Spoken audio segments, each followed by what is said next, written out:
श्री सत्यनारायण कथा चतुर्थ अध्याय। सूची बोले, वैश्य ने मंगलाचार कर अपनी यात्रा आरंभ की और अपने नगर की ओर चल दिए।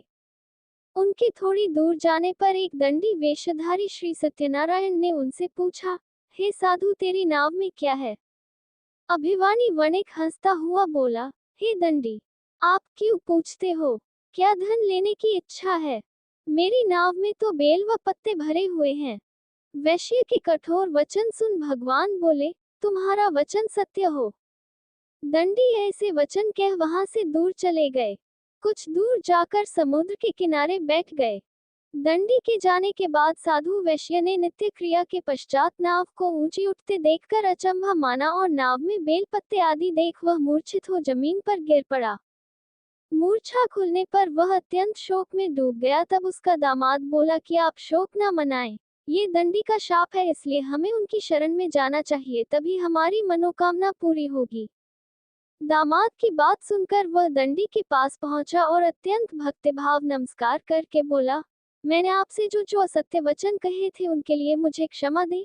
ऐसा कहकर महान शोकातुर हो रोने लगा। तब दंडी भगवान बोले, हे वणिक पुत्र, मेरी आज्ञा से बार बार तुम्हें दुख प्राप्त हुआ है, तू मेरी पूजा से विमुख हुआ। साधु बोला, हे भगवान, आपकी माया से ब्रह्मा आदि देवता भी आपके रूप को नहीं जानते, तब मैं अज्ञानी कैसे जान सकता हूँ? आप प्रसन्न हुए, अब मैं सामर्थ्य के अनुसार आपकी पूजा करूंगा। मेरी रक्षा करो और पहले के समान नौक में धन भर दो। साधु वैश्य के भक्तिपूर्वक वचन सुनकर भगवान प्रसन्न हो गए और उसकी इच्छानुसार वरदान देकर अंतर्धान हो गए।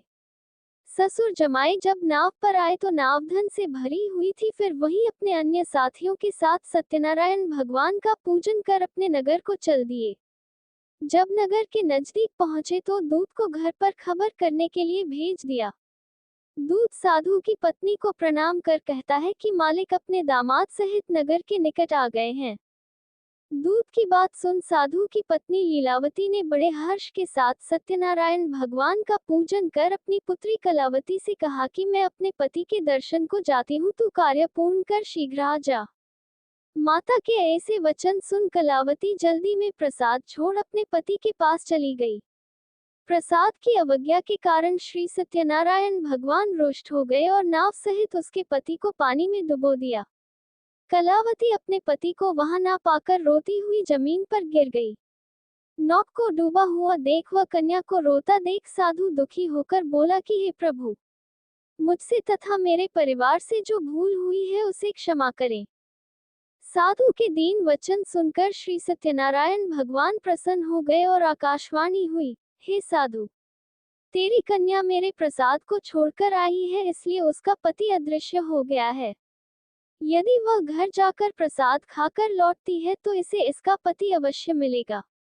आई आकाशवाणी सुन कलावती घर पहुंचकर प्रसाद खाती है और फिर आकर अपने पति के दर्शन करती है। उसके बाद साधु अपने बंधु बांधवों सहित श्री सत्यनारायण भगवान का विधि विधान से पूजन करता है। इस लोक का सुख भोग वह अंत में स्वर्ग जाता है। इति श्री सत्यनारायण व्रत कथा का चतुर्थ अध्याय संपूर्ण।